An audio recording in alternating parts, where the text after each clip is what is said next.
Здравствуйте, на телеканале «Новый век» программа «Вызов 112», в студии Тагир Валиди. И сегодня мы расскажем, как в одном из домов на улице Восстания отец ударил ножом в почку своего сына. Покажем, как из магазина бытовой техники украли 2 мобильных телефона и расскажем о краже продуктов. Вот что творится средь белой ночи. В магазине просто сломали входную дверь. А также незаконная и ядовитая незамерзайка. Понятые, видите, да? Та же самая, получается, незамерзающая жидкость. И последствия аварии по вине пьяного водителя. А почему пьяный за рулем не ездите? Кто пьяный? Ну вы. От вас пахнет. Нет, от меня пахнет. Я думаю, это от вас пахнет. Это и не только. Прямо сейчас. Сообщение о ножевом ранении в одном из домов на улице Восстания поступило в скорую помощь и полицию минувшим вечером. Вскоре информация подтвердилась и появились подробности. С ними Рамиль Шайдуллин.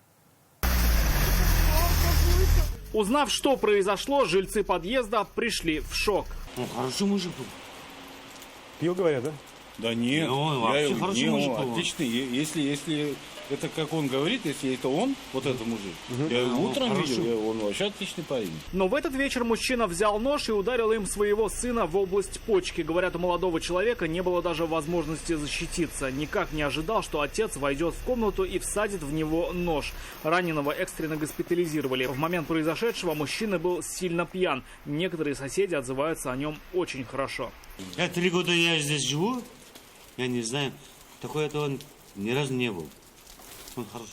Он чистоту любит, порядок любит, он вот такой человек он. Ну, он отличный пацан, да.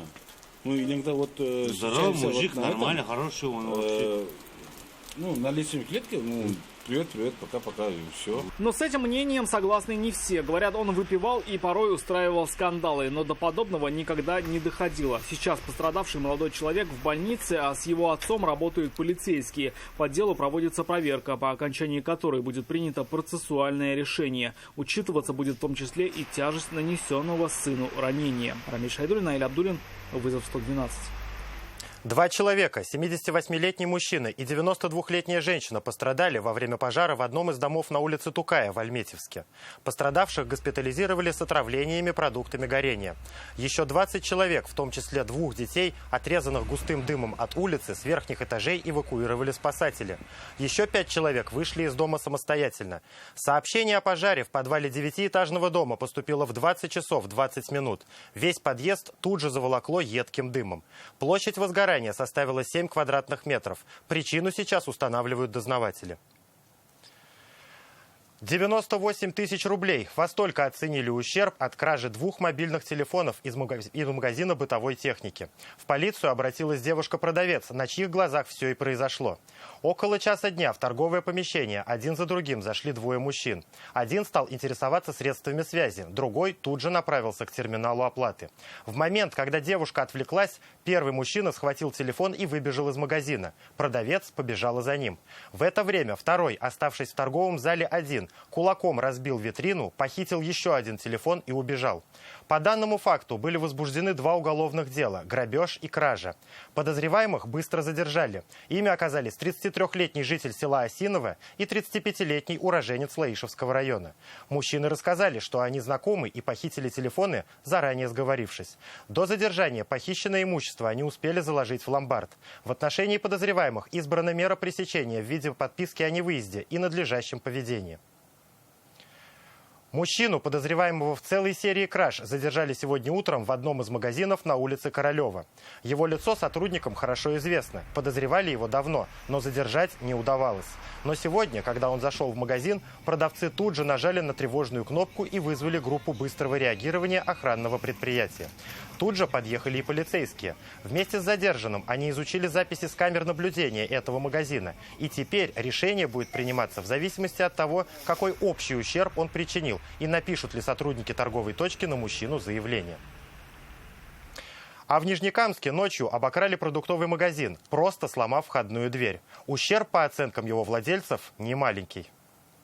Вот что творится средь белой ночи. Момент вскрытия двери снял на свой мобильный телефон случайный прохожий. 2 человека ломали входную дверь в торговый павильон. Она подалась, но не сразу. Продавцы все еще не могут отойти от морального потрясения. От интервью отказались, но рассказали, с полок украли в основном алкоголь и табачную продукцию. Для выяснения всех обстоятельств произошедшего сотрудники полиции изъяли и изучили записи с камер видеонаблюдения.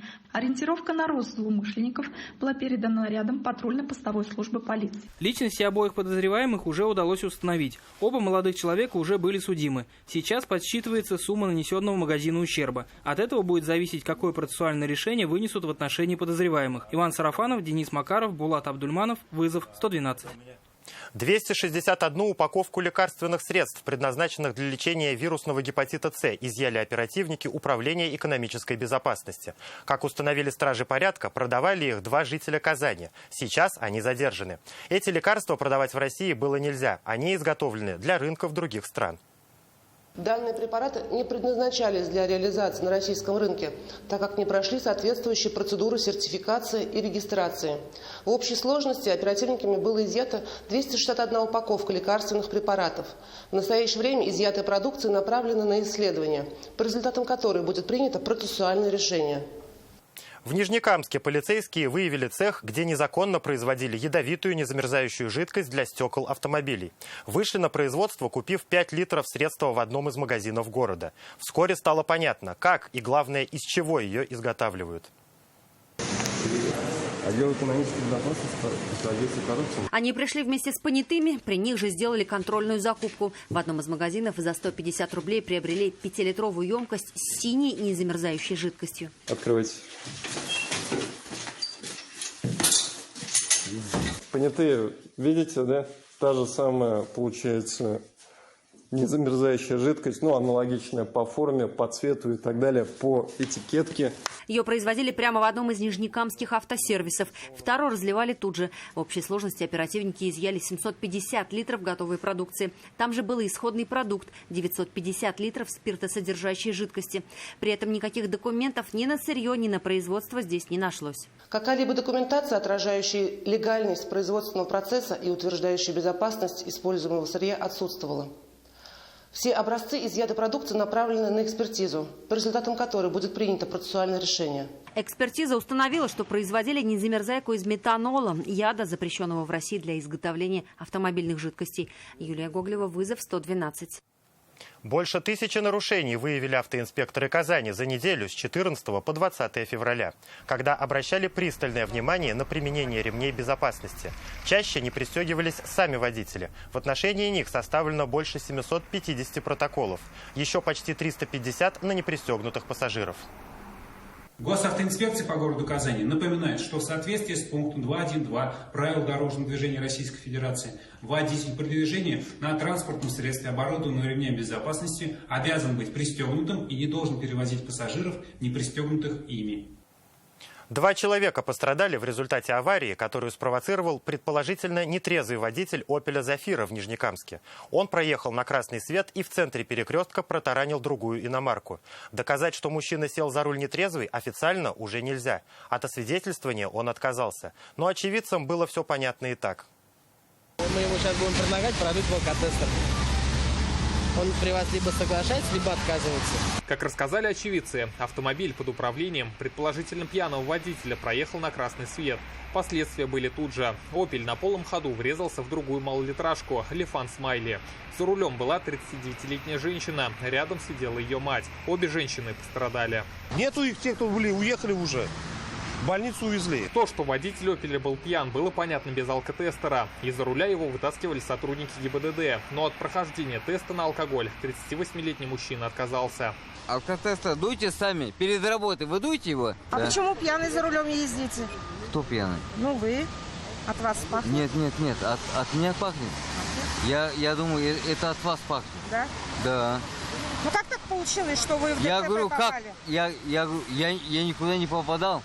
А пахнет от вас. Супруга пьяного водителя в шоке. Такого от своего мужа она не ожидала. Говорит, что за рулем он много лет. И такое с ним впервые. Нет, он вообще не садится за руль пьяный. Он вообще давно не пил. У нас гости приезжали, он выпил. Я даже не знала, что он сел за руль пьяный.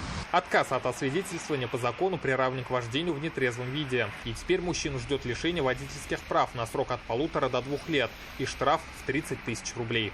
Рамиль Галиуллин, Вера Муратова и Булат Абдульманов. Вызов 112. Это все, о чем мы успели вам рассказать. В студии был Тагир Валиди. До встречи. И не бросайте вызов судьбе. Вдруг она его примет.